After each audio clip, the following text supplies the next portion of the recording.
ठाकरे गटाचे खासदार संजय राऊत पत्रकार परिषद घेत आहेत। काही ठिकाणी अफवा आहे, कसं बघतात चेहरे नवीन देखील येणाऱ्या असा कोणाचा सर्वे आहे? आपण महाविकास आघाडीचा सर्वे? महाविकास आघाडीचा असा कोणताही अधिकृत सर्वे नाही। हे सर्वे महायुतीचा सर्वे, महाविकास आघाडीचा सर्वे, अमुक अमुक पक्षाचा सर्वे, अमुक अमुक चॅनलचा सर्वे। अजून निवडणुका व्हायच्या आहेत, निवडणुका जाहीर व्हायच्या आहेत। लोकसभा निवडणुकीपूर्वी असे खूप सर्वे महाराष्ट्रात आणि देशात आले, 400 पारवाले।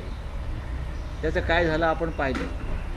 म्हणजे त्या सर्वेनुसार पश्चिम बंगालमध्ये ममता बॅनर्जी यांना 5 जागाही मिळताना कठीण दाखवलं होतं आणि महाराष्ट्रामध्ये भारतीय जनता पक्षाला 24 जागा मिळणार होत्या। तेव्हा तुम्ही हे जे सर्वे किंवा त्या संदर्भातल्या अफवा ज्या आहेत त्याच्यावर विश्वास ठेवू नका। महाराष्ट्रात कोणत्याही परिस्थितीमध्ये सत्ता बदल होतो आहे आणि महाराष्ट्रात परिवर्तन होण्याच्या प्रक्रियेला सुरुवात झालेली आहे आणि त्याच्यामुळे अशा प्रकारच्या ज्या बातम्या आहेत सर्वेच्या माध्यमातून त्या येत असतात। आम्हाला खात्री आहे ना, आम्हाला माहिती आहे राज्यात कोणत्या भागामध्ये काय निकाल लागणार आहे, हे आम्हाला माहिती आहे।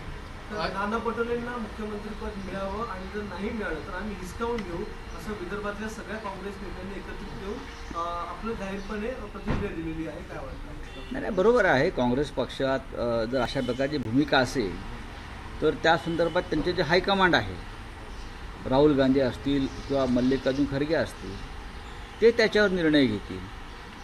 हिसकावून घेऊ असं जर काँग्रेसचे अधिकृत कार्यकर्ते बोलत असतील तर ते नाना पटोले यांच्यासाठी, त्यांच्या प्रतिमेला महाविकास आघाडीचे नेते म्हणून फार डॅमेजिंग असं मला वाटतं। कारण आघाडीमध्ये अद्याप कोणी काही बोलत नाही। किंबहुना शिवसेना पक्षप्रमुख उद्धव ठाकरे यांची भूमिका स्पष्ट आहे, चेहरा जरूर ठरवायला पाहिजे, पक्षाचा आघाडीचा चेहरा ठरवायलाच पाहिजे।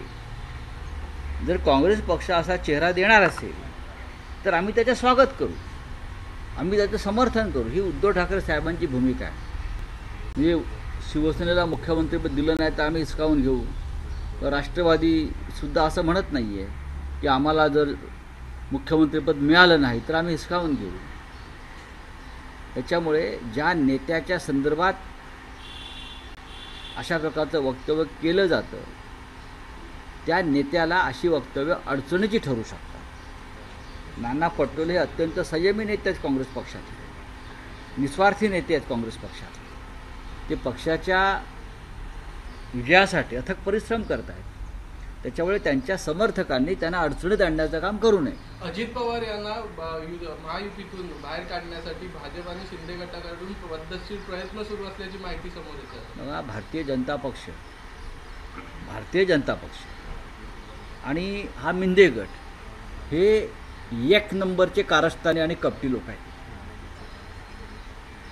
भाजपवरती कोणी विश्वासच ठेवू नये। ते आपल्या जवळच्याच मित्रांचा काटा काढतात। आज अजित पवारचा काटा काढतील आणि निवडणुकीनंतर मिंदे गटाचा काटा काढतील, गर्दन उडवतील।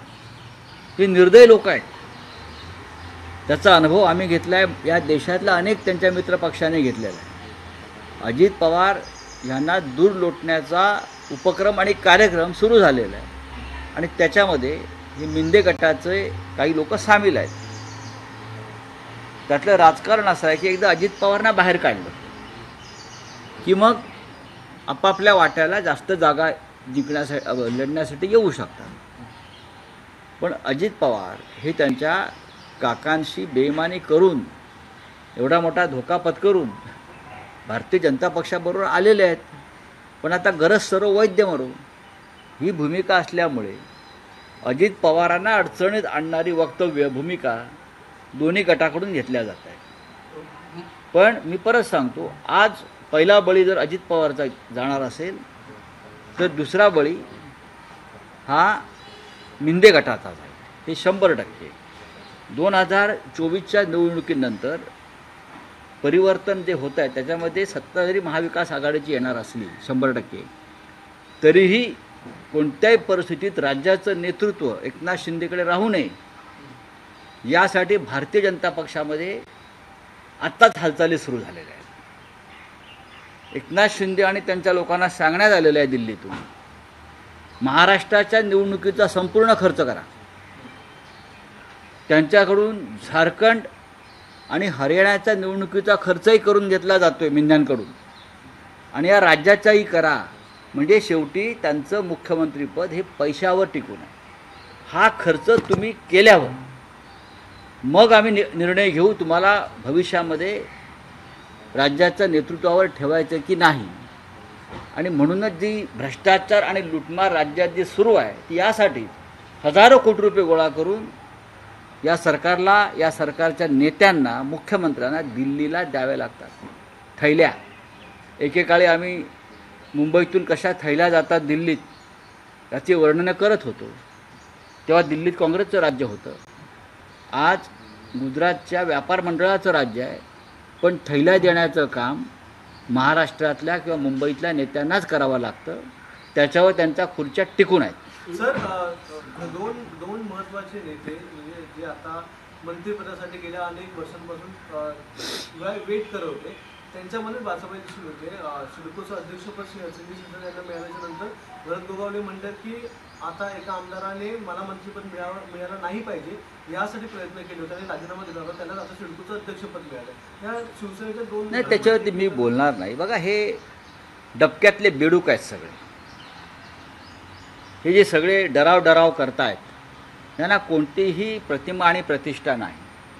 ज्यांनी आपल्या मातेसमान शिवसेनेच्या पाठीत खंजीर खुपसला, बाळासाहेब ठाकरेंच्या पाठीत खंजीर खुपसला, ते आज जे एकत्र आहेत गद्दारी करताना त्यांच्याविषयी त्यांच्या काय भावना असतात.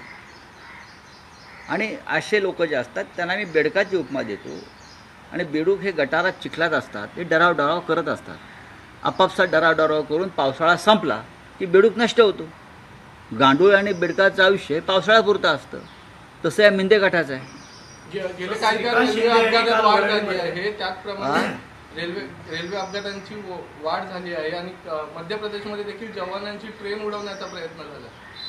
हो, मग मध्य प्रदेशमध्ये भारतीय जनता पक्षाचं राज्य आहे. मध्य प्रदेशमध्ये काही काळापूर्वी लष्करातल्या एका अधिकाऱ्याच्या जवळच्या मैत्रिणीला त्याच्यासोबत असताना तिचा विनयभंग करण्याचा प्रयत्न झाला. लॉ अँड ऑर्डरचा विषय हा ओरिसा, मध्य प्रदेश या भाजपशासित राज्यात जास्त आहे. विशेषतः महिलांवरील अत्याचार, बलात्कार, लैंगिक शोषण आपण पाहिलं असेल. ओरिसामध्ये आणि मध्य प्रदेशमध्ये लष्कराच्या अधिकाऱ्यांच्या कुटुंबातील महिलांवरती अत्याचार झाले. आणि भारतीय जनता पक्षाचे लोक जे पश्चिम बंगालला रस्त्यावर उतरले, जे मुंबईमध्ये आम्हाला प्रश्न विचारत होते, ते गप्प आहेत. जर एक ट्रेन उडवायचा प्रयत्न झाला असेल तर त्या संदर्भात रेल्वे मंत्र्यांपेक्षा देशाच्या गृहमंत्र्यांनी उत्तर दिलं पाहिजे.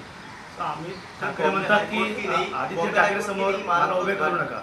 अमित ठाकरे म्हणतात आदित्य ठाकरे समोर उभे नका करू मला, आणि पक्ष जो निर्णय घेईल त्या ठिकाणी उभा. ठीक आहे, अद्याप हे सगळे निर्णय व्हायचे आहेत. शेवटी कुटुंब एक असतं, एक लक्षात घ्या. तरी राजकीय प्रवाह वेगळे असले, राजकीय भूमिका वेगळ्या असल्या तरी एक कुटुंब असतं आणि त्या कुटुंबातला एक ओलावा कायम असतो. तर श्रीकांत शिंदे देखील वरळी या ठिकाणी काल लोकसंवाद साधलेला आहे. त्यांचं म्हणणं आहे की सणवार आले तरच आदित्य ठाकरे दिसतात, असेल तर दुसऱ्या ठिकाणी निवडणूक लढवावी असं देखील श्रीकांत शिंदे यांनी काल वरळी. श्रीकांत शिंदे कोण सांगणार? श्रीकांत शिंदे हे चोऱ्या माऱ्या करून लोकसभेत जिंकले. त्यांना उद्धव ठाकरे यांनी खासदार केलं,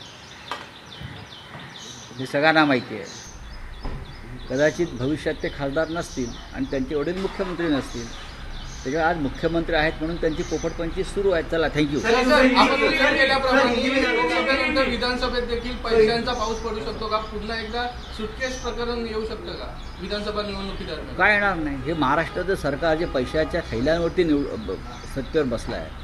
प्रत्येक निवडणूक आणि प्रत्येक त्यांचं पाऊल हे खोके आणि पैसे ह्याच्यावर टिकून आहे, उभं आहे. तर ते विधानसभा निवडणुकीतसुद्धा 2014ला ज्याप्रमाणे पाऊस पडला होता शिवसेना आणि भाजपची युती तुटल्यावर, त्या पद्धतीनं हा पैशाचा पाऊस नक्कीच पडेल. सर, हिंदी में जानना चाहेंगे, बॉम्बे हाई कोर्ट की नई इमारत का उद्घाटन हो रहा है. चीफ जस्टिस जो है वो एकनाथ शिंदे और चीफ जस्टिस मुख्यमंत्री और चीफ जस्टिस पर टिकने वाले हैं. किस तरीके से देखते हैं? क्या देखिए, इस प्रकार से कार्यक्रम होते हैं. अगर किसी राज्य में हाईकोर्ट का निर्माण होता है या हाईकोर्ट का भूमि पूजन होता है तो चीफ जस्टिस आते हैं, वहाँ के मुख्यमंत्री आते हैं। मैं उसके ऊपर कोई राजनीतिक टिप्पणी नहीं करूँगा, लेकिन ज़रूर ये सुप्रीम कोर्ट न्याय देने में हमको असफल रही है।